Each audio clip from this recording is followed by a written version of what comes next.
WhatsApp guys, welcome to my another blog. প্রিয় বন্ধুরা, আপনারা দেখতে পারতেছেন আমি যে কয়েকদিন আগে আমার গাড়ি বডিটা বানাই আনছিলাম। গাড়ির প্লেন ছিঁড়ির মধ্যে জং লাগিয়ে নষ্ট হয়ে গেছে গা।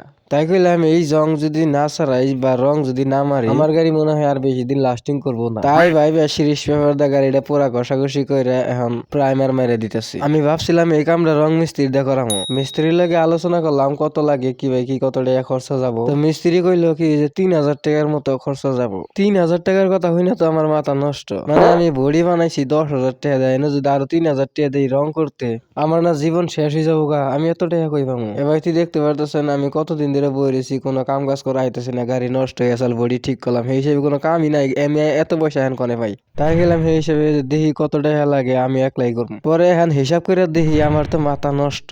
মিস্ত্রি যে 3,000 টাকা চাইলো, কোন হিসেবে চাইলো আমি তো বুঝতেই পারি নাই। আমার পুরা বডি রং করতে কত টাকা গেল? ক্যামেরাম্যান ক্যামেরাম্যান দিল। প্রিয় বন্ধুরা, খারাপ পাবেন না, আমি যখন বাড়িতে ব্লগ বানাই বা ভিডিও করি, আমার মোবাইল দিয়ে ভিডিও করাই, নইলে বাবা করে, নইলে মা করে, নইলে ছোট ভাস্তি আছে ভাস্তি করে। এখন আমি বেকাহি খরচ কত টাকা গেল। এখন যদি আমি টোটাল হিসাব করি, প্রাইমার, তারপিন, পেন্টিং ব্রাশ আর সিরিজ পেপার, টোটাল আমার খরচ গেল প্রায় 300 টাকার মতো।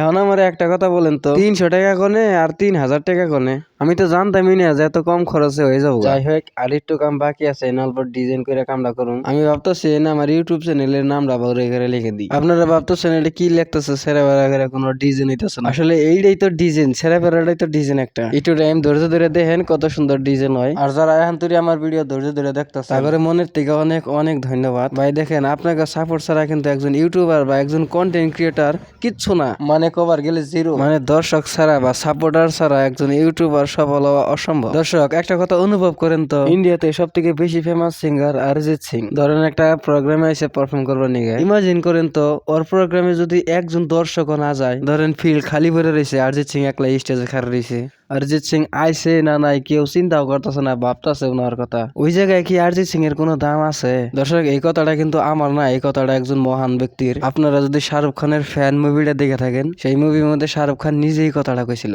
মানে দর্শকের সাপোর্ট ছাড়া একজন আর্টিস্টের কোনো মূল্য নাই। দেখবেন একজন আর্টিস্টের যত ফ্যান ফলোয়িং বেশি, সেই আর্টিস্টের সম্মানও কিন্তু তত বেশি। তাই আপনার কাছে বলি আমার এই ছোট্ট পেজটার মধ্যে একটু ভালোবাসা দিবেন। ধন্যবাদ আপনাদের সবাইকে আমার ভিডিও দেখার জন্য। পরবর্তী নতুন ভিডিও নিয়ে আবার দেখা হবে আপনাদের মাঝে। ততক্ষণ পর্যন্ত ভালো থাকেন, সুস্থ থাকেন, দোয়া করি আমি। আর আপনারাও আমার জন্য দোয়া করবেন, সাপোর্ট করবেন গো সবাই। তোমায় দেখলে মনে হয় 1,000 বছর আগেও ছিল পরিচয় গো।